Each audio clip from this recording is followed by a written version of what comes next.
Hey everybody, welcome to We Watch TV. It's the podcast about the TV that we watch. I am Daniel and you are listening to another Supercut. If you're not familiar with the Supercut concept, it's where we take our conversations about a specific show over the course of several podcast episodes and smash them together into one long episode that's called a Supercut. And this week we're here to talk about Star Wars The Acolyte, Season 1. And we started our conversation in episode 71, Did the Acolyte Ruin Star Wars? So we watched the first two episodes of Star Wars The Acolyte, and we have now since watched episode 3. I will definitely say that it is a full vibe to watch a Star Wars show in your Disney hotel room while you're eating a Mickey ice cream sandwich. Like, are the vibes any better than that? Lights off, Mickey ice cream, air conditioner in the room as low as it'll go. Yes. Curtains full pulled. blast. Yeah, it was definitely a vibe to watch Star that. Wars on TV. So, watching it, the third episode, I didn't quite have as good of a vibe without my Mickey ice cream. But I would highly recommend that. Highly recommend that. Do you highly recommend this Star Wars show so far? Only 3 episodes in. I'm not going to say I highly recommend it. I think if you like Star Wars, and you have Disney Plus, you might as well give it a go. Right now, we'll start off with spoiler free, then we'll get into spoilers. Okay, How's yeah, that sound? there you go. We're going to do spoiler free first. Right now, I would say my opinion is, did it need to be made? No. Is it mildly entertaining? Sure. Do I really like it? Jury's still out. I'm decently entertained by it. Like, what do you think? Like, do you think it needed to be made? Like, I don't think it needed to be made. No, I don't think so. But I will say, and this is not a spoiler because this is part of the show, is that it's about 100 years before The Phantom Menace. And I was interested in kind of getting to see what that looks like. This is the first time that we've had something before the prequels, correct? Yes. In any of the post shows. On TV, there has been a book series that has been called The High Republic. Count the books. But yeah, are the books canon? Yes. Okay, but never mind then. From a TV show, movie standpoint, this is the first on-screen appearance of anything prior to The Phantom Menace. We are pro-canon books like that. What is it called that I read, the Han and Leia book last summer? Yeah. Or it was 2 summers ago. Back there, but yeah. The Princess and the Scoundrel. Yeah, so I'm interested in kind of seeing that world, and I mean, The fashion is still the same as it is in the prequels. They have their little Padawan braids. Yeah. They have like the little mullety hair in each stage. So obviously the hairstylings went away when, there's certain things happened and the Jedi and stuff were like killed off. And then, because Luke just had whatever hair. Do you think they brought back like the braids, the Padawan braid? I hope not. The mullet look. Well, clearly that was a thing for like 100-some years. So on paper, I'm interested in seeing that timeline, and of course, you can't ignore the idea that the 100 years leading up to the Phantom Menace, eventually at some point, I don't think in this show it's going to happen, but Palpatine is eventually coming up. Whoever Palpatine's master was is coming up. That stuff is going to be. I want to see Darth Plagueis. Yeah, do you think we will? Do you think they'll go there? I don't know if they will. I think the fans want them to. But I'm just not sure they're going to do that. I think we might get a little name drop, but I don't think okay, so in the first episode, not a strong spoiler, but you are going to see some what we believe to be Sith action. You saw that in the trailer. Yeah, we believe so this to be at this time a Sith, probably apprentice. I don't think it's the master. And you saw that in the trailer, so that's not a big spoiler. I don't think that's Darth Plagueis. No, I don't either. I don't know. I don't know if they're going to do that or not. I think there's an expectation with where they have placed this on the timeline, and back to your original comment. Did this need to be made? No. Okay. Well, why are you making it? Yeah. Why are you doing this in this specific time period? The why might be money, but right. But from a storytelling, from an artistic standpoint, why did they pick? Disney said, make us a show. Now, is this a Dave Filoni show or something else? No, this is not a Filoni show. It shows. Disney said, make me a Star Wars show, okay? The creators and the artists are the one that picked out when it is. Why did you pick this time period if you're not going to try and tell us a story about the beginnings of I'm glad they're doing Sith this time period, though, because I feel like we haven't really done much after the sequels. And we've been kind of in that hold pattern of all the shows existing in that one area after the OGs, between the sequels. So this is kind of a bold choice. It gets you away from the Skywalkers. And I think I think we have to do that with Star Wars, because whether you consider... we do love Anakin Skywalker. Whether you consider the Skywalker saga to be 6 movies or 9 movies, I'm not going to have that debate today. 9? Yeah. Whether you consider the sequel trilogy, part of the stuff. Whatever. The fact is, that saga is done. That story is told. And Star Wars is going to continue. I would still watch a show with Anakin. Would you not watch a live-action Clone Wars? Yeah, I guess I would. And it would make it's so not much gonna money. happen. So many people would be It's not going to happen. We love Anakin. So I'm excited to see stories in Star Wars that are... It's nice to do a different time period than what we've seen. Yes, that don't have the Empire. Like, I'm tired of the Empire, honestly. Like, every show's like, here's some stormtroopers running around. I want to see some new stuff, and I think this is an interesting... It's nice to see what it was like before when we first saw it in the prequels, because things were starting to get kind of hairy then. Yeah. It's just nice to see. I still see so much, no stability in terms of, the structure. It's honestly giving Game of Thrones with, everybody still, even back then, wants to lead. Maybe that's just the way a lot of societies are. Now, cast-wise in this show, the lead actress, she played Rue in the Hunger Games. Can we just talk about the Hunger Games right now real quick? The resurgence. What a time to be alive. I feel like I'm, back in my Hunger Games era. We just had the announcement that Haymitch is getting a book made. The fans have been asking for that since, 2012. That's Woody Harrelson's character from the movies? Okay. Yes, very excited. But I was like, who is this girl? I've seen her. Then I was like, oh my gosh, it's Rue. And she was a little girl. Yeah. In the Hunger Games. And then one of the other Padawans, she was in Logan. Yes. She's in a lot of alien makeup, so it's a little tougher to pick her out. But then I can see it in in the eyes. We've got Tommen from Game of Thrones. And then also, we'll talk a little bit more about this when we get in the spoiler portion, Carrie Ann Moss. Mm-hmm. I know her from Jessica Jones. A lot of you guys know her from those horrible movies called The Matrix. I said what I said. Mid. I'm not defending all the Matrix movies, but the first Matrix movie is one of the best movies ever made. I've never seen her without short hair until this Star Wars show. She doesn't have her little short haircut. Maybe it's because, does she have a hood on? I don't remember. Or back. But I always see she had short hair in The Matrix, short hair on Jessica Jones. I don't think I've ever seen her with long hair. It's still pretty short in what we've seen her in on this show so far. Anything else you want to say about the cast? Oh, and the one guy that's playing, plays Saul. He was learned English for this show, correct? Yeah. He learned English just for this show. And he said he wanted to be his favorite Jedi is Qui-Gon Jinn, so I immediately like that. He's doing the Qui-Gon hair. Yes. In the first couple episodes. Oh, and one other thing that I want to say is the name of this show, The Acolyte. I know that there are people listening that I used to attend church with back in the day. Daniel doesn't know what acolytes are. Is this just a Methodist denomination thing? But when I was a kid, I was an acolyte. So every time I hear the name of the show, I'm like an acolyte. And they're the people, we had these little candle holdery things. And when church would start, we walk down the aisle, we light the candle. Then after church, there was an end of the little stick thing they had. And we'd extinguish the candle. And then you'd turn around and we had to wear these robes. Have you never, and when you used to come to church with me, with my parents, you remember seeing the acolytes, right? Or did you just not know what these children were doing? I didn't know they had a formal name. I know a couple times when I was in church, they didn't have we had deacons, and they ran out somebody wasn't there, and they were like, "Hey, we need you to go pass the money plate around." So I got roped into doing ushers. That. They called them deacons, I think. I thought a deacon was something different. I don't know. Let us know if you had acolytes in your church. I was like, oh, the acolyte. I was an acolyte. And Daniel's like, what? Anyway, I had to get that off my chest. All right.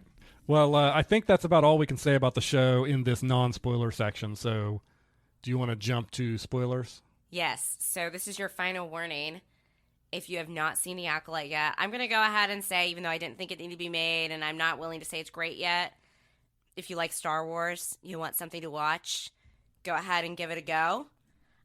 You will, again, this goes back to our weekly release rant. It is weekly release. It's basically taking you back to the old times, just like Ahsoka did. 9 p.m. on Tuesdays.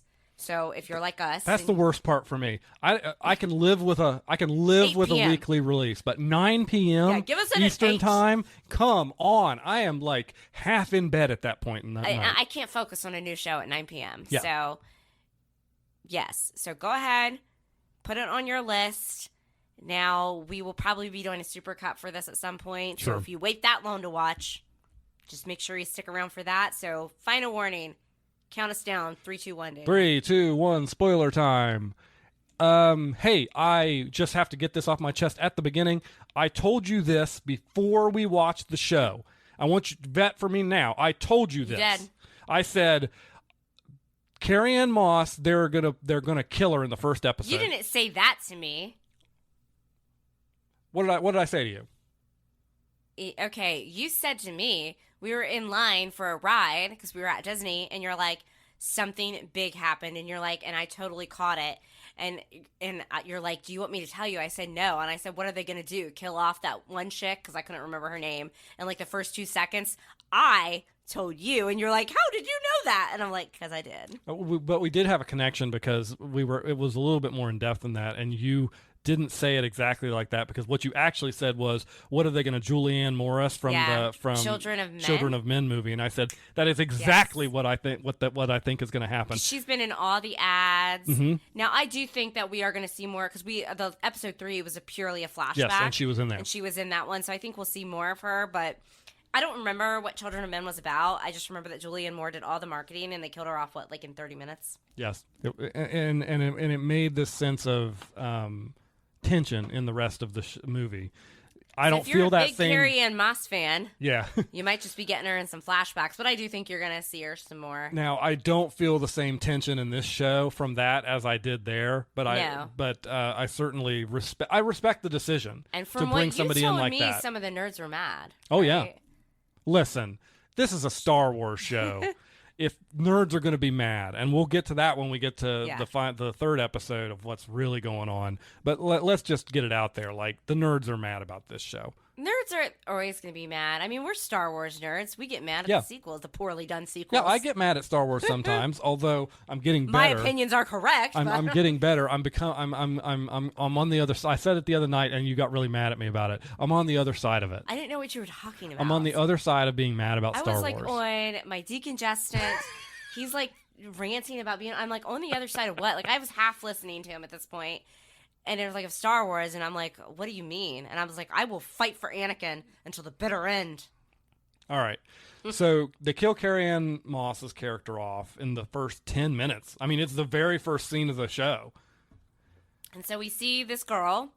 We don't know her name. She kills Carrie-Anne Moss. She doesn't, she's using like a little knife. She doesn't use a lightsaber or anything like that. Then we allegedly see her on like a ship the next day with her cute little robot toy.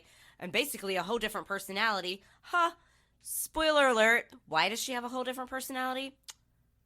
Twins. Sister. The old twins. And I thought, because at one point she was being so different. And I was like, either she's a really good liar or she's like, borderline personality disorder or something. Right. So anyways, the Jedi show up to retrieve her because there was a witness that put her at the scene. Obviously, we find out it's not her.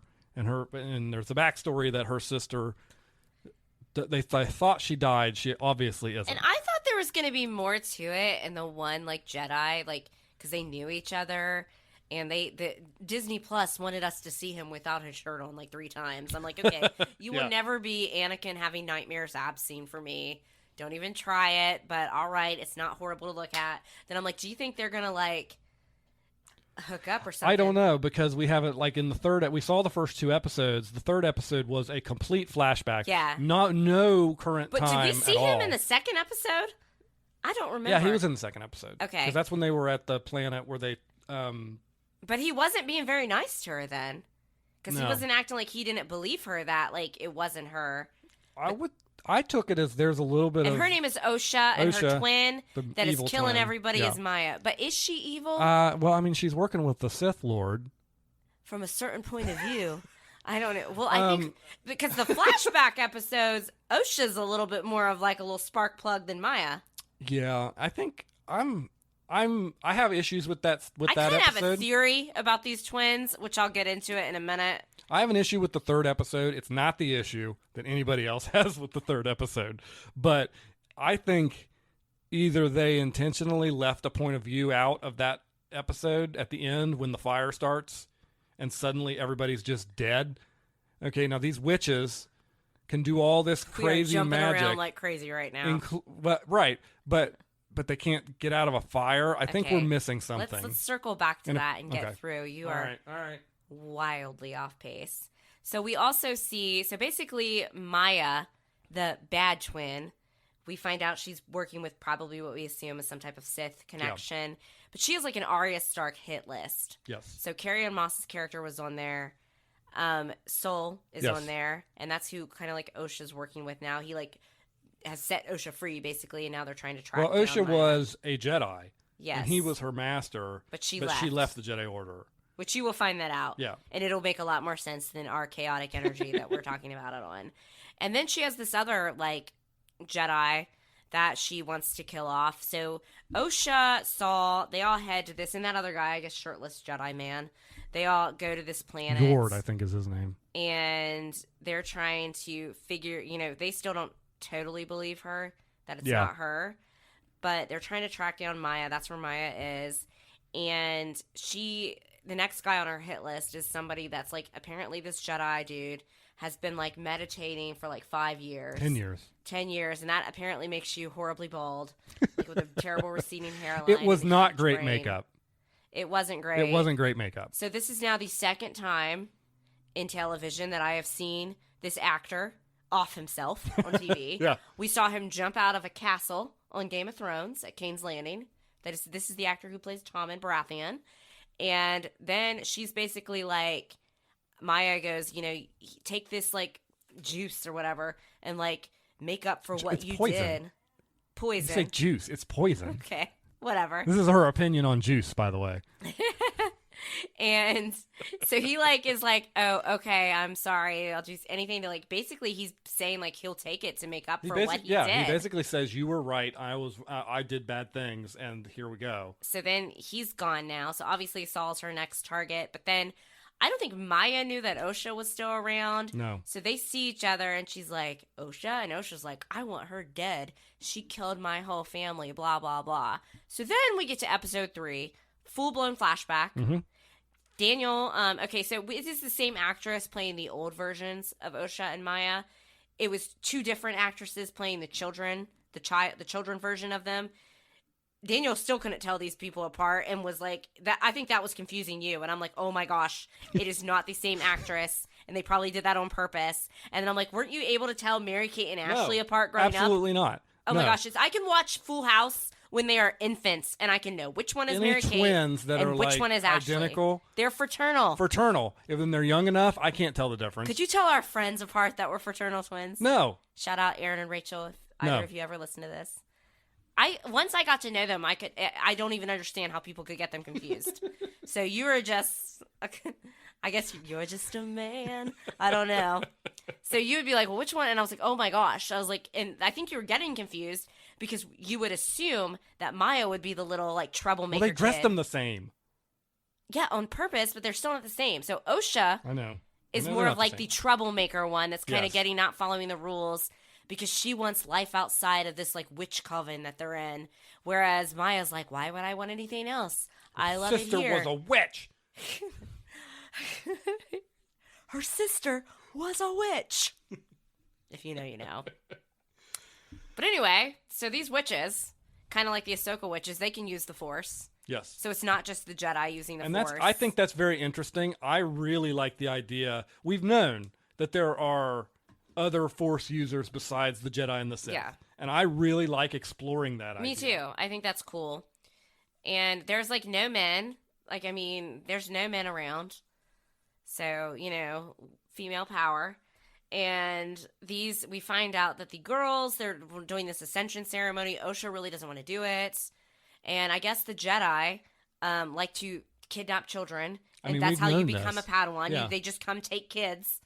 Yeah. So they're there, like, spying on the girls because they know they have Force sensitivities. And obviously the witches, like the mother witch, kind of like the head in charge, is like, you know, she seems more reasonable than, like, is this a Darth Maul, like, species of the other woman? I think Mother so. Cora, is that her name? Yeah, I think it is. I would have to check on the internet to check and make sure, but I I'm think sure the it internet is. I saw some discussion, but I won't even get into it. And she's more like, get these Jedi the heck out of here. But, like, Osha's totally, like, into being a Jedi, and Maya's like, why would you want to do that? So they have this ascension ceremony. We don't know what that is for. Maybe to get their full witchy blown powers. I don't know. Maya completes it. Surprise, surprise, the Jedi show up. And Osha's like, I want to be tested, to be a Jedi. And Maya's like, well, you're going to have to, like, lie, or they'll take us. And does Osha lie? No, she doesn't. She tries to lie. She tries, but she And fails. they figure out she's lying. Yeah. So then Osha's like, you know, I want to leave. And, like, the main mother lady just seems like she's kind of like, even though she's annoyed, she's like, it's their choice. She seems almost at peace with it, we think, allegedly. She seems very nice about it. She does. I think Maya seems pretty ticked. She feels betrayed. Her sister has betrayed her. And then that is where this whole fire thing happens. Maya supposedly gets so mad. I think she was trying to scare Osha and, like, got really upset. And the fire got out of control. Right. But maybe once again, I'm apologizing for these villains. I don't know. Because she's just a little girl. Yeah. I think she felt betrayed, that her sister betrayed her. For and sure. I think she felt, because Maya was like, why would I have you? I have my family. Why would I want to leave here? Why would I want anything else? And I think she felt that because Osha wanted something else, that Osha somehow loved her less. Even if that's not the case. They were children. That is the way a lot of children would think. Sure, absolutely. So is this the beginning of Maya's villain story? Did she set the fire? She did set the fire. We saw her set the fire. But did she kill everybody with the fire? Well, that's what is missing for me. Yeah, that is what's missing for me. Because obviously she sets the fire and lights the place up. Okay. Yeah. But then when Saul is saving Osha and he's bringing her out and we see that mass of bodies laying on the ground, that doesn't look like a group of people that got burned to death. Well, my question is, I'm just going to call him Tommen Baratheon because I don't know what his name is on the show. He, from my understanding, that was the only time he interacted with Maya. Right, exactly. Like so something else went down. Yeah. In that thing, because he's apologetic, he takes the stuff. Something else is going on. If something else doesn't go down, then I want to know, why would he just take the poison? That's a hole for me that is going to be difficult to overcome in the story. And I do think that's a part of the mystery, and I think they're going to uncover that. But let's touch on the whole elephant in the room right now. I said there's no men on this planet. They created these twins supposedly using the Force powers. Yes. Apparently the internet has stupid opinions on it. I didn't see that at all. Daniel had me all worked up before this episode because he had said, and I thought I was going to be mad. And then we watched it and I'm like, no, they are not the chosen one. Anakin is still the chosen one. And what makes people think that they didn't try to create an Anakin-like chosen one, like the Sith and everybody, before? I mean, you always throw out the first pancake. You know what I mean? That's a good analogy. Yeah, no, for me... Like, I see no connection. If they try to pull some crap about them being the chosen ones, then I'll be on board. And I'll be like, that's stupid. Anakin is the chosen one. The end. The fact of the matter is... irrelevant. The Jedi are never going to even find out about that because the mothers are the only ones that know about it. It's not even entirely clear Osha and Maya know. And why wouldn't you dabble in that? Like, if they're using this Force, this witchy powers, and they want to make these girls, like, yeah, go for it. To me, it's like this does nothing to change the Chosen One prophecy of Anakin. And I'll be honest with you, I don't care about the Chosen One prophecy of Anakin. I don't think it's central to the story at all, except for it's a bad thing because it gives Anakin this pressure and it puts these expectations on him. And so I'm not worried about it in any way. I think it doesn't take away from Anakin in this show. She's over here screaming. She wants to light up on me. Okay, can I go? Well, let me just finish by saying that I think the people that hate this and say this is the end of Star Wars, they'd made up their minds before they even saw the first episode of The Acolyte that this show was the end of Star Wars. Yes, there are people that want to complain about that. Now I'm all right, free to go. I like the Chosen One prophecy, and I think if it goes by to me, the whole duel of the fates. Yes, like I agree. If Qui-Gon had lived, I think, I do think Anakin ultimately did help bring balance. This is why, again, these sequels are trash, and I like to ignore them, which I still consider them, but like it ended up being through Luke. Luke brought Anakin back, but there ultimately was some balance. Anakin, it was just really difficult with Anakin's just his whole story is a tragedy. Yes. Like he is even with the Jedi, like kind of a pawn for both sides. He was a slave as a child. He was just used and manipulated. So I do believe that the Chosen One prophecy is important. I think it didn't play out in those prequels. Obviously, we wouldn't have the OGs, how the Jedi at the time wanted it. But I do think eventually that Anakin, through Luke was able to bring him back. And I think that's what makes, Return of the Jedi such a powerful movie, is very special. But I mean, when you think about the politics and everything that happened after with the sequels, that's a whole other thing. But I do think it is important. That being said, I don't think Anakin was the first try. Again, I think you throw out the first pancake. I think that it couldn't, and I'm not even saying with the witch people what they're doing. Yeah. I'm sure the Sith tried to do that like 1,000 times. So that's my piece. I got to defend my boy. Got to defend my mans. Yeah, I mean, I think it's interesting to think about what if, there's theories out there. I don't think that Darth Plagueis or Palpatine actually created Anakin. I think the Force was reacting to whatever they were trying to do, right? But maybe where do they get the idea for that kind of stuff? And I think maybe it would be here. And if that's where the story string that we're pulling here, that's interesting to me. And that could be relevant. Yeah. And make the show relevant. I think one of the reasons, too, why I like it, I do like the prequels more than you. You're not a prequel hater. Sure. But I like kind of that mythology behind it. Like, I don't hate the midi-chloridians thing or whatever. Like, I found that all that, like, Did you notice the they referenced midichlorians in the episode without really referencing it because he took her blood? I did. We know that's what they were doing. They just didn't say that's what they're doing with it. Because if they say that word, they're going to trigger the OG fans who will get so They might mad. as with this episode, they might as well have said it because they triggered everybody anyways with the no father birth.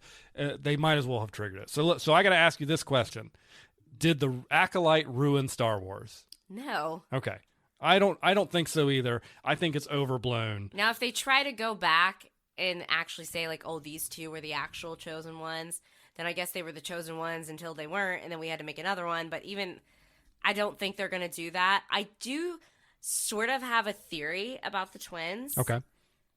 I think that Maya might actually be the one to represent the dark, and Osha represents the light, and that when they were created, instead of the chosen one, like Anakin that has both, it was split.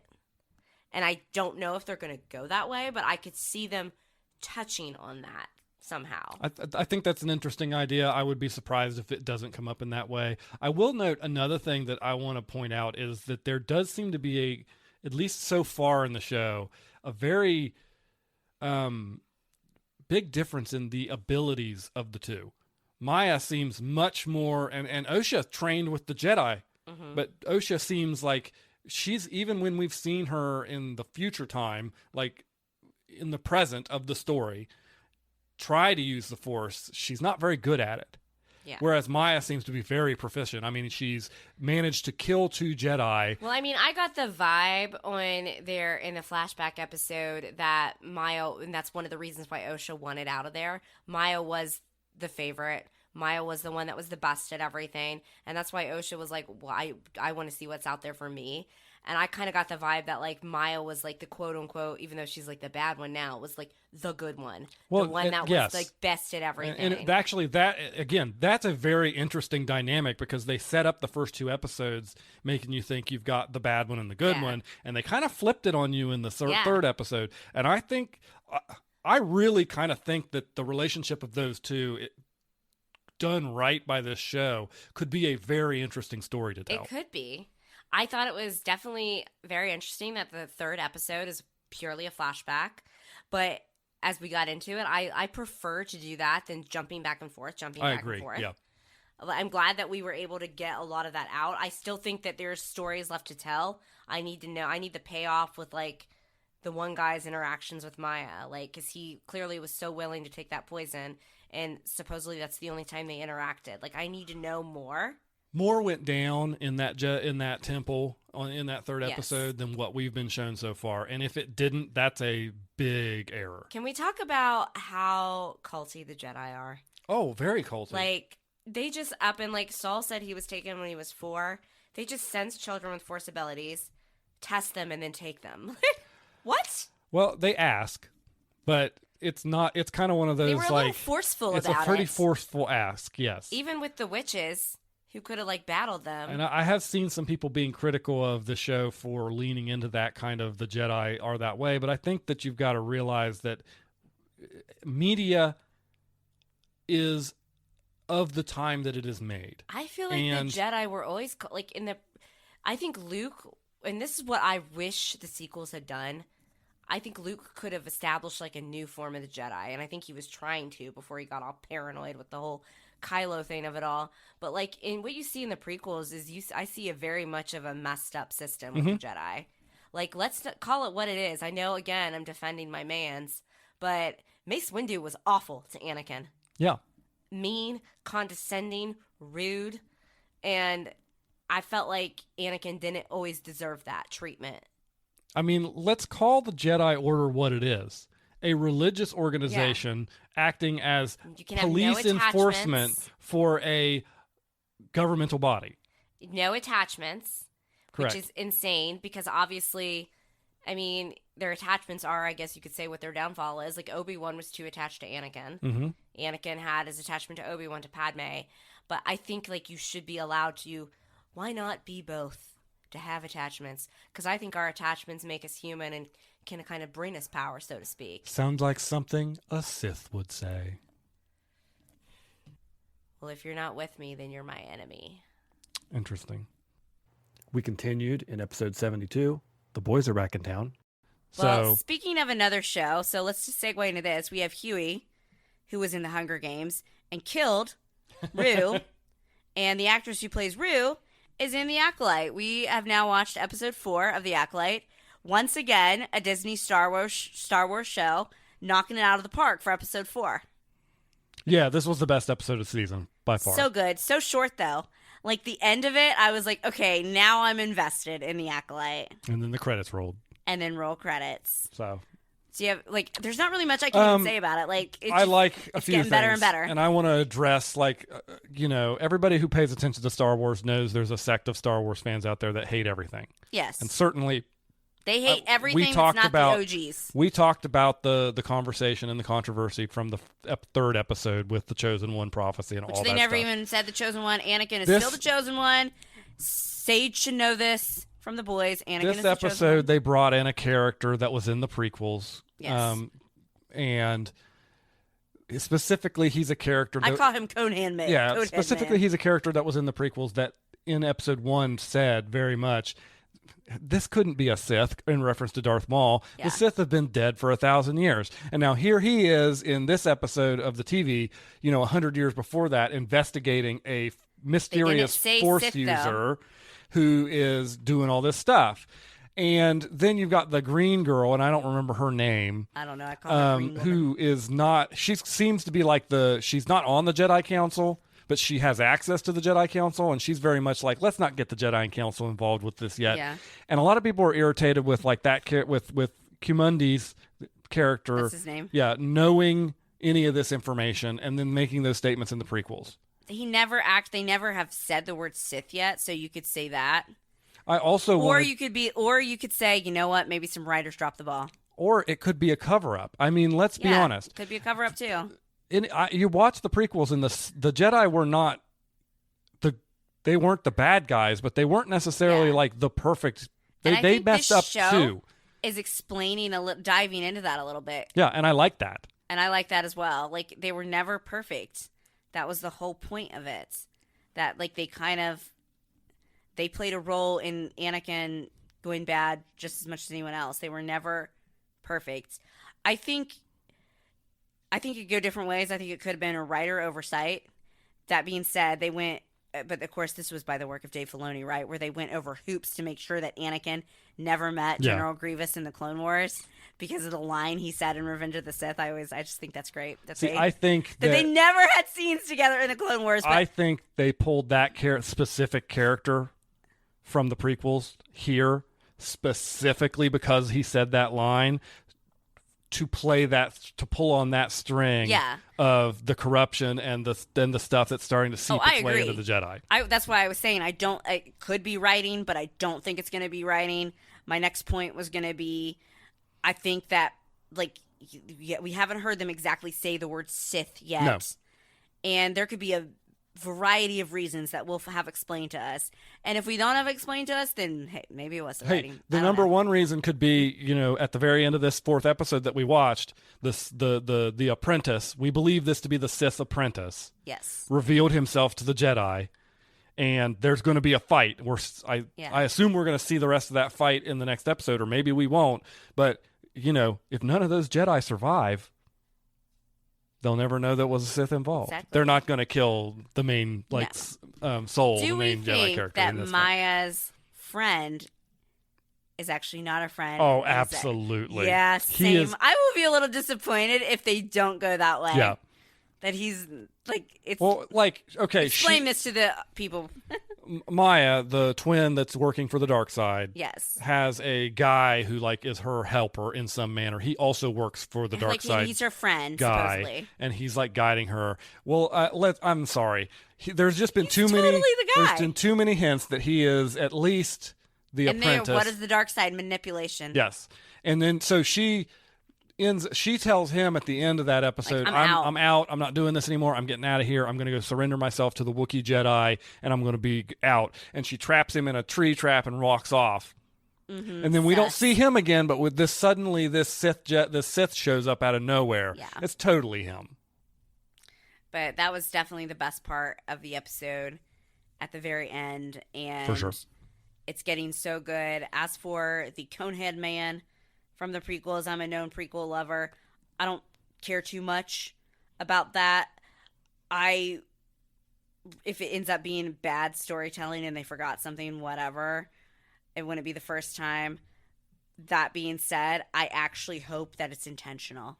Me too. I want them to circle back to be a reason of why he said that, and I want them to pull it together. What about you? I think that would be much more interesting. And again, I want to point out the Jedi are not perfect. It's been pointed out in the sequels or in the prequels. In the prequels, the sequels did too. I know most you don't want to have a fight but in the prequels, which a lot of the people I've seen hating on this show are fans of, the Jedi are not perfect in the prequels. No, not even close. There is a reason that Darth Sidious is able to take control of the Senate and eventually become the Emperor the way he did, and part of that is because the Jedi were just so corrupt at that point and acting as the police for the Republic. And it's just, I think that is an interesting way to start weaving that story and explaining it a little bit better. So if her friend is in fact the Sith, mm-hmm. could he be Darth Plagueis the Wise? Because we don't know because cute. Nothing. The only things we know about Plagueis. He's cute, but he's a murderer. He's cute though. The only canon things we know about Darth Plagueis is what Palpatine said in Episode 3 during the opera scene. There was a book written that talks about it, but it's not canon. So we don't really know. And it would, if he's a human, he appears human. If he is, if that is in fact him, he would be very old by the time the prequels come along. And so I think he's the Sith apprentice, and I bet he might bite it, and a stinger to the end of the season could be the new apprentice that comes along, and that could be Plagueis. He was very interested in Osha, you're just like her. Oh, I think he's going to make a play. I think he's going to drop Maya and go for Osha now. I absolutely think that's where this season is going. And I'm excited to see more. Because she's quit on him. Yeah. And so now he's going to make a play for the other one. And that's the interesting thing of the duality of these two characters is it's the flip happening here in the middle of the season where Maya now maybe gets with Soul and says, we got to try and save my sister. Whereas before they were doing it the opposite direction. Which sister do you prefer? I like Maya better. I like Maya better. Okay. Episode 73, Yes, chef. Again. All right. Well, speaking of baddies, let's get into The Acolyte, All right. episode 5. Episode 5, I thought episode 4 was going to be the best episode of the season. I think episode 5 is now the best episode that we've had of The Acolyte so far. For sure. It started off with a bang and ended with a bang. So last episode, big Sith guy, well, he is credited as the Stranger, and even he in the episode didn't necessarily refer to himself as a Sith. So, bad guy shows up. I think I'm in love. Starts a fight, and it kind of cuts there. Yes. It picked right back up with the fight, Oh, and absolutely. the entire episode was just this fight. And the first thing you see after you kind of see Osha waking up from being knocked out is him taking out 5 or 6 Jedi in a row. A lot of people died. Yeah, he so skewered Soul's those still two. alive. The one Jedi guy dead. The girl Yord what got was his the girl's head. name? Jackie, Who she I got loved, 3 hole punched. died. I think now it's gonna come back where that one the Conehead guy, and he's like, the Sith, we haven't seen them. Well, yeah, because everyone's gonna die. Yeah. That knows about this. The sisters have a little switcheroo at the end. Yes. Maya's trying to be like, we can work together. We can be together again. We can go I think she was wanting to form their own little witch planet again, right? She certainly was ready to abandon the Sith. Whereas Osha still has a lot of anger and rage. Yep. And then, so basically at one point Maya's like, you know what? Because the way you could tell them apart is Maya has a little bit longer hair. Right. So she does the classic Mulan, let's cut my hair, only we're going to with use a lightsaber. She cut her hair with a lightsaber, which is a choice. And then I guess when Osha was knocked unconscious, she undressed her, put her clothes on. I think Saul knows that's Maya. Absolutely. Because he's like, where's your sister? Yeah. Or we need to find your sister. Who didn't use her name. Yes. So the Stranger, we caught that one correct. Yep. Kamir, I believe, was his name. He was the one that was working with Maya. They were hanging out, and we were like, oh, that's the guy she's working for. Now, I think he's working for somebody else. Yes. I don't think he's he is not the the one master. in charge. He may not even be the apprentice, in my opinion. He might be actually another acolyte trying to earn his stripes as a Sith. But I think I'm Go in ahead. love. Go ahead. Anakin is always my number one forever. But so first off, I liked that guy in his immediate introduction when we first saw him with Maya, and then he had that interaction with Osha and was like, "You look just like her," and he kind of had this sarcastic thing going on, which I really enjoy. And then I'm watching him fight these people, and I'm like, "Oh my gosh!" I'm like, he just killed Jackie, and then I see his arms, and I'm like, "Oh my gosh!" This guy, apparently this actor's been in The Good Place and some other shows, and I think he got the Hayden Christensen Revenge of the Sith workout plan, because arms, okay, I know that you are a straight male, but how are his arms? He did the work. They were good. And I was like, so he's just killing these people. I was like, he's cute, but he's a murderer, but he's cute. And now I think he's my favorite character in The Acolyte. And I want to learn more about him. You never know. If he is not the one and he's working for somebody else, he was probably tricked and manipulated into all of these things. And I can save him. I'm going to tell you right now, he's not. That is the only character on this show that I can guarantee you is not going to have a turn back to the good side. But he sure is nice to look at, and I find him a very fascinating character. I think Maya's more interesting than Osha, but I'm still very interested to see how it's going to play out. So we've got 6, 7, 8. We have 3 more episodes of The Acolyte. Well, yeah, the Sith and what the Sith are up to during this time period has always been the most interesting thing about this show to me.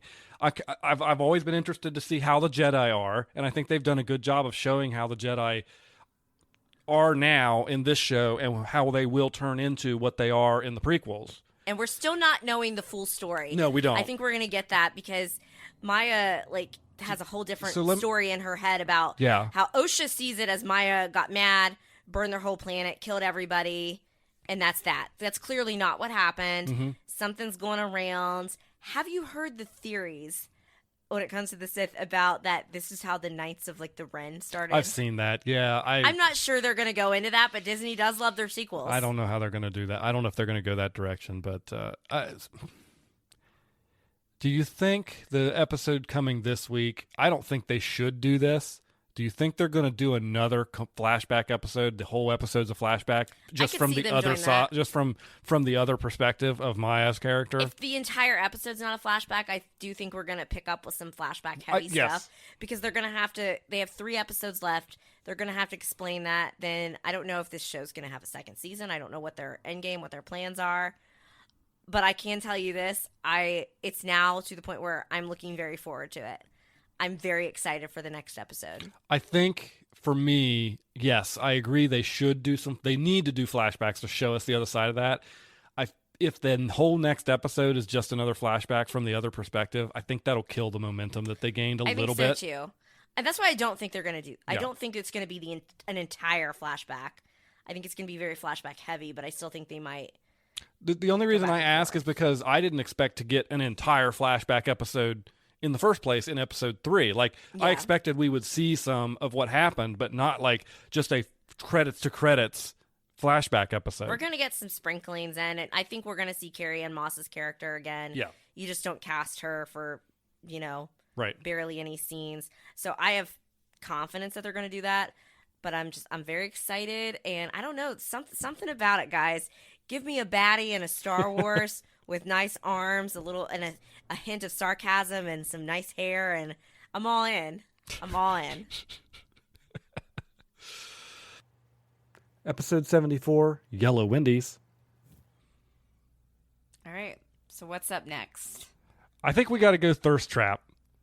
So speaking of Star Wars, we have Star Wars The Acolyte, and this show just Episode keeps 6. Getting better and better and better. I thought for a second that Disney Plus was taking a page from, I always want to say HBO Max, but it's just Max. We'll just say HBO. With that little scene in the lake with, how do you say his name? You thought you were about to see some cheeks. I thought, yeah. I was like, oh my. Oh my. And then he's like, if you're not going to join me. And I'm like, I'll join you. To catch everybody up on what's happening. How do you say his name again? Kamir, who is the stranger. The stranger, yes. Took Osha hostage to his home, it's not his home planet, but where his base is hanging out. And she wakes up and finds him taking a bath. He didn't tie her up or anything. And she's peeking on him. She was just woke up, and he's in there, and he knows she's watching. Talk about being seduced by the dark side, baby. And but he so he notices, he's like, if you're not going to join me. And when he said that, this episode was for, even if this isn't where it goes, this episode was for those of us girlies that love a good enemies to lovers trope. I'm just going to forget that he killed some of the other people because he's some of the other people. But he has just like you good reasons. You conveniently forget that Anakin killed a few Jedi younglings. Was manipulated and tricked into all of those things. Anyway, give me a baddie in a Star Wars. It was that little scene where she holds the lightsaber against him and he kind of lets her, and then he just so daintily caresses her arm. Give me a fan. You were having straight up Bridgerton palpitations over there as you were watching this episode. This was for the enemies to lovers girlies. This was for those of us that did wish something would have come of Reylo. It was good. I don't think they're going to redeem this guy at all, but I really liked it. The episode, not just for that, we got a little bit more backstory. Also, Daniel and I can't pronounce names, as you guys know. I asked Daniel specifically before we started. I was like, is it May or Maya? And he's like, it's Maya, to Osha's twin. No, it's May. So whenever this comes out in the supercut, before we introduce this section, we need to be like, oh, by the way, we mean May, Osha's twin. And that storyline with her and Soul wasn't particularly interesting. No, until I the just very was end. Go back. Until the very end. Yes. Because at the very end, so Saul either realizes it's her or knew it was the whole time. I think there's he knew. some ambiguity there. And then I think he was feeling it out. The Jedi are coming to investigate, and he just bounces right before they get there. Do you think he's figured something out, or do you think he's the baddie? I don't think he's bad. I don't think he's the baddie. I think Green Girl's bad.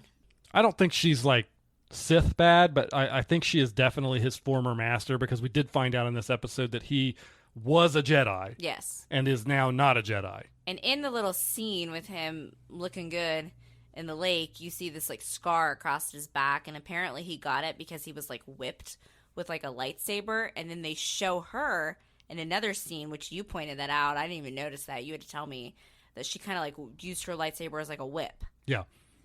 And she's also got that purple blade. Yeah. Which is rare, and at least in EU continuity, kind of signifies the user is capable of kind of dipping into the dark side a little bit, but not fully. I don't know if that still stands with the post-Disney acquisition or not. But so what do we think? Do we think he's actually Sith, or do we think this could be the theory that people are floating around that this is part of the Knights of Ren? Disney loves their sequels, so it would not surprise me. He is the Acolyte. And he wants his own Acolyte? Yeah, I don't think Osha or May are the Acolyte. I believe he is the Acolyte to a Sith Lord. Do you think we're going to meet the Sith Lord, the big baddie? The showrunner said we will be meeting 2 people with red lightsabers in this show. Okay. So, unless it's somebody like Soul or the Green Girl that we've already met, which I don't believe it's going to be either one of those. I think the Green Girl's story is... I think they're trying to make us think it's Soul's bad. Yes, I do. I agree. They're trying to misdirect us that direction. I think they're going to drop either Darth Tenebrous, who was Darth Plagueis' master, or Darth Plagueis at the end of this series. I would love that, but I feel like Disney just doesn't seem to like the prequels very much, so I don't know if we'd be so lucky. Yeah. So you don't think they're going to go the Knights of Ren? I don't think they're going to go that direction. If they do that, will you be mad? You told me you had some choice words for that when we were talking about that outside of this podcast. So if, Let's rant about the sequels again. Go ahead. Who cares about the Knights of Ren? They were name dropped a few times in The Force Awakens, completely disappeared in The Last Jedi, and showed up randomly, suddenly out of nowhere, in The Rise of Skywalker, and they were completely uninteresting. So I guess we shall see. If they're not interesting to me, I don't care, and I think that it's more interesting that Khmer is a former Jedi who is trying to become a Sith, but he's not there yet. And I think on the eyes. He screwed up by not killing all of the Jedi. Like, Soul got away. He screwed up, and I think his master is going to come and be like, okay, fine, you screwed up. Don't you think he's so soft and gentle with Osha, though, and it's just so nice to see? Maybe they'll run away together. I would love that. That's not going to happen, though. I would want to point out, though, because I feel like a lot of people on TikTok were saying they weren't into him until they saw his arms and his little Sith dress.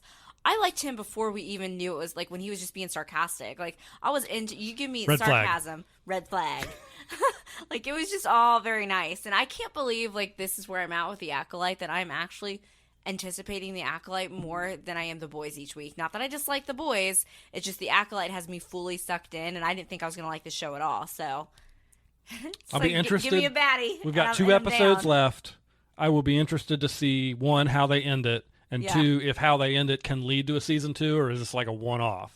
Yes. And with how much hate it's got from certain parts of the Star Wars fandom, whether they even go for a season 2.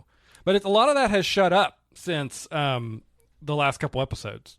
So maybe they've recognized these last few episodes have been of higher quality, and that they just need to be patient, because the first couple episodes were slower, but they were setting stuff up. I think a lot of people forgot that, like, they have to make these shows so they appeal to both hardcore fans and also your casual people who just see, a Star Wars, and decide to watch it. And so you have to introduce people to a time period in Star Wars that is 100 years before anything we've seen before. They need to understand what the Jedi Order is like, what the Republic is like. All this stuff needs to be explained, because you can't just go in assuming... But like Marvel does? that everybody knows everything. That's what Marvel's like, you better watch all of our shows or you're going to be confused. That's a big problem Marvel has right now. I agree. I am excited for the next... Soul's about to tell May the truth. Yes, I think that's what we're getting this episode. Then they were like, roll credits. Yeah, so I think we're going to get the other side of that Braddock story and find out what actually happened. I'm going to be interested to see if that's where maybe another red lightsaber user shows up in that flashback. I don't know. See. It's good, though. I think everybody should watch it. And we wrapped up our Star Wars The Acolyte Season 1 conversation in Episode 75, Twisters and Finales. All right, well, you already mentioned it, so we'll talk about it. We've got 2 very big season finales to talk about here coming up. So this is where now, if you are listening to the show now and you're trying to stay away from spoilers, this is going to be spoiler town. So spoiler town. First up, we've got The Acolyte, and we're going to be talking about episode 7 and episode 8 of The Acolyte. And so episode 7 was what I feared it was going to be. A full flashback. A full flashback, just from the other perspective, from the Jedi perspective, as opposed to the witch's perspective. And it did not make me like Soul any better. In fact, I was like, oh, so this whole thing's your fault. Yeah. I kind of thought it killed the momentum of the show a little bit. I feel like the last couple episodes up to that, they'd been building, and it was getting really, the pacing was good. And it's like, yes, I knew they were going to do more flashback to show the other side. I don't think they needed to do an entire episode just a flashback. And I also didn't get my... Oh, yeah, I have a note from that. Your note, so we watched both episodes, so I didn't get to use this note on an episode, but your comment after episode 7 was, I better get some sexy boy time next week. That's what I said. That's what you said. I don't think so. In his little silk dress with his arms. How do we say his name again? Chimere? I think it's Chimere. We can't. We are so bad with names. It's a good thing we have a TV podcast. Yeah, I agreed with you about episode 7. I think it would have been better done to have sprinkled flashbacks throughout, or to have had 10 episodes. I read that The Acolyte was originally supposed to be a movie. I think that could have worked better with a movie, but it was finally nice to get some answers. But I'm not really sure why Soul was telling May, like, you're gonna sit down, you're gonna want to hear this story, because it did not clear his name. It only made him look worse. Okay, so y'all, like, this dude. Okay, the witches weren't perfect either. They were messing with Tom and Baratheon's head a little bit, whatever his name was. They were into some dark stuff. Other than that, like, Jedi's. Soul totally overreacted. He decided he wanted a little Padawan of his own and set his sights on Osha. And I feel like he was so, like, set on Osha that he almost, you know how you can sometimes make your mind... It's almost like his thoughts were clouded by the dark side. And it's like, you know how sometimes you get your mind set on something and you would do anything to get it, even if you're making up, like, things in your head. Like, that's what human nature is. But, y'all, he literally, at one point... Okay, so we get May and the whole fire thing. Yes, she did start a fire, but it's not really her fault. We get her on, like, one end of this beam or something, and we have Osha on the other. And Soul just kind of looks and is like, I choose Osha. Bye, girl. And he just literally let a kid, like, for all he thought, May was dead. Yeah. And it was just, I'm sitting, so I'm like, okay, I thought Soul was going to, like, tell a story about to kind of make himself look better. Instead, he's just like enemy number 1. So I'm not really sure how that was. I was very excited that what happened to him in episode 8. Like, I think you were a little more sad than I was, and I was like, get him. So I mean, you just want to jump to that? Yeah, let's go in, because that's basically all episode 7 was a flashback. So yeah, so the finale. Episode 8's the finale, and so Venestra, the green girl, then the Jedi, they arrive at the wild planet and find all the dead Jedi and confirm that everybody, Jackie, Yord, and all those folks are in fact dead. And Soul takes May to Brandok, which is where all Is it Soul or Saul? Soul. I don't know. Where the flashbacks all took place, where she's from. I'm not sure why he took her there. I don't know. Again, I really don't understand, like, if we were supposed to sympathize with him or make her sympathize, because it's not, he didn't look good in that. And let's just say, skip. Osha's around because she is there. Chimere and her decide to fly off and find Osha, because they both May. Yeah, May, because they both want to take her out. Yeah. For various reasons. But then Osha learns the truth at long last, and just like I predicted, Osha was the one to off Soul, whatever your name is. And I was rooting for it, and it was awesome in the scene. They said we'd see 2 red lightsabers. We did, because I don't think I've ever seen this before in Star Wars. No, we haven't seen it in live action Star Wars. Where Osha's lightsaber literally turned red because of, like, all her rage. So she and May kind of come to terms with each other, forgive each other a little bit, but then they have to, like, erase May's memory, essentially. So then, y'all, I have prayed for days like this. I have prayed for it. This one was for us enemies to lovers gals because Osha does decide to go off with Chimere. Yes. And the deal was, I'll go off and be your yes. apprentice if you don't kill my sister, yes. but we'll wipe her memory so the Jedi can't use her memory to find us. He's so soft with Osha. We love it. So at the end, you see them together, and then they slightly hold hands, and the camera pans away. I can't believe I won with that ship. I used to pray for days like this. I don't want to hear it that they're not going to make it, and that's that. Who we also you want to address? There is literally a Dark see? Lord of the Sith creeping on him from the cave behind, and it's Darth Plagueis. Darth Plagueis. All right, and he is creepy, but whatever about him. I feel like us enemies to lovers, like we won this round, and I want more of them. What is it, Anakin's? I want more, even though I shouldn't. And it was just really sweet. We also got a last minute Yoda cut. We did. They're at the very end, so we know that if season 2 happens, pretty sure we're going to see both Yoda and Darth Plagueis. Oh, and it was confirmed that the green girl was Chimere's former master. But I mean, they didn't come out and say that exactly. They didn't vecno-one us. Right, but it's very, very Heavily evident hinted. that that's the case, yes. And Heavily she hinted. knows it, and she's covering it up, because similar to what's going on with Saul, she's basically pinned all the Jedi deaths on him, right? Yeah. And so now she's also got to cover her tracks with that being, she knows who actually did it. Yeah.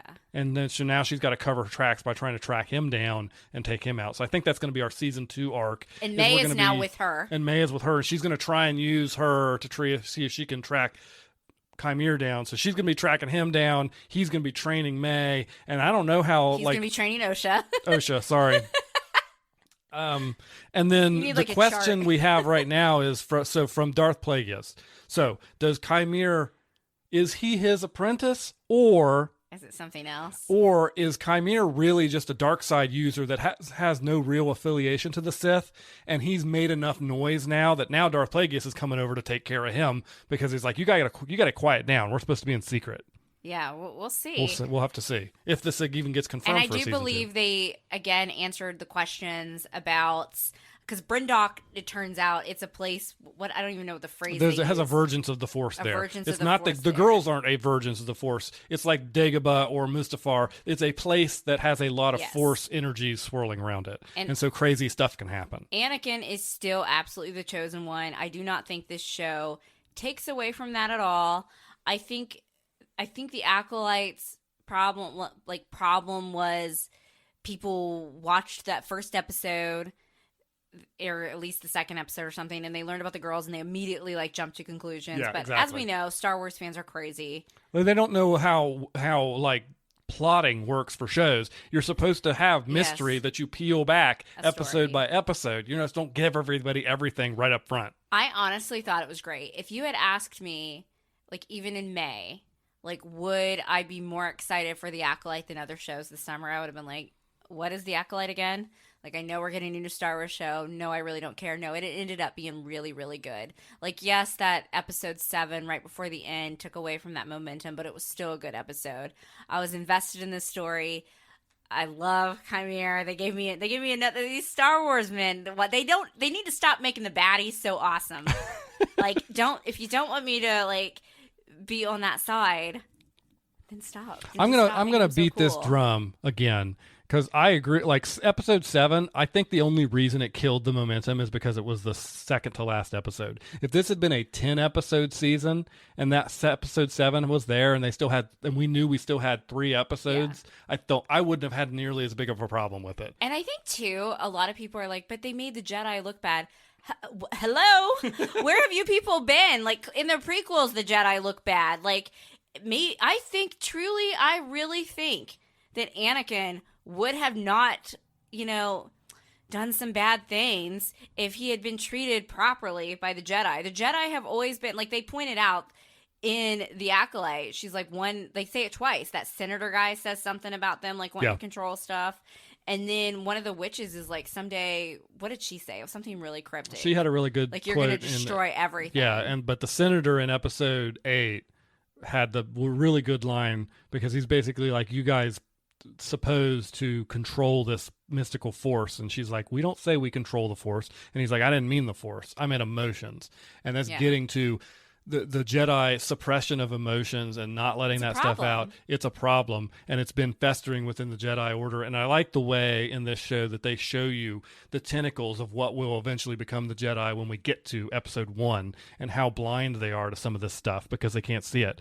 And the things that Anakin needed when he was coming up through the Jedi was not suppress all your emotions and don't feel anything. You need to learn to control them and understand them and work with them.